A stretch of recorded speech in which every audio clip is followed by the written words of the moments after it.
జార్ఖండ్ ముఖ్యమంత్రి హేమంత్ సోరెన్ ఎట్టకేలకు రాంచీలోని తన నివాసానికి చేరుకున్నారు. గత 40 గంటల నుంచి ఆయన కనిపించకపోయారంటూ రాష్ట్రంలో పెద్ద ఊహాగానాలు వెలువెత్తాయి.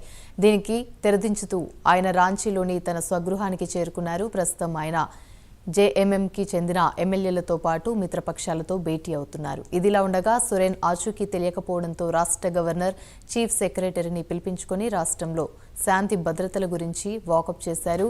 అదే సమయంలో బీజేపీ కూడా రాంచీలో సోరెన్ కనిపించడం లేదంటూ పోస్టర్లు అంటించింది. ఆచూకీ తెలిపిన వారికి సురక్షితంగా తీసుకుని వచ్చి వారికి 11,000 బహుమతి ఇస్తామని ప్రకటించింది.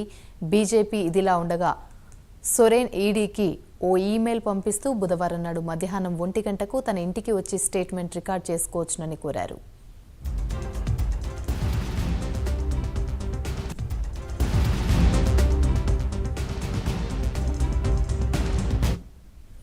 రైట్గా ఇదే అంశానికి సంబంధించి మరిన్ని వివరాలు కృష్ణమోహన్ అందిస్తారు. కృష్ణమోహన్ చెప్పండి. ఈ సోరెన్ విషయం కొంచెం హాట్ టాపిక్ గా మారింది ఢిల్లీ రాజకీయాల్లో. ఆయన సోరెన్ ఇప్పటి వరకు 2-3 సార్లు ఈడీ సమన్లు ఇచ్చినా ఆయన తప్పించుకొస్తున్నాడు. అయితే సోమవారము ఆయన ఢిల్లీ వెళ్తున్నా అని చెప్పేసి వెళ్ళాడు, కానీ ఢిల్లీకి చేరలా. మరి ఆయన అధికార నివాసానికి వెళ్తున్నా అని చెప్పాడు, కానీ ఆయన ఎక్కడ పోయింది ఆయన ఆచూకీ తెలియక ఇటు రాంచీలో ఇక ఢిల్లీలో కూడా చాలా గందరగోళం అయిపోయింది.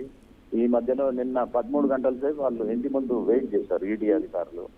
ఎట్టకేలకు ఇంట్లోకి పోయి ఆయన దగ్గర నుంచి డాక్యుమెంట్స్ ప్లస్ క్యాష్, 2 BMW కార్లు ఇవన్నీ తీసుకున్నారు, జప్తు చేసుకున్నారు. ఈ మధ్యలో ఈ హాటప్ కాగానే ఆయన ఏం చేశాడంటే ఈడీకి ఈమెయిల్ రాశాడు. ఇక బుధవారం వచ్చేసి నా దగ్గర స్టేట్మెంట్ ఇచ్చేసుకోండి అన్నాడు.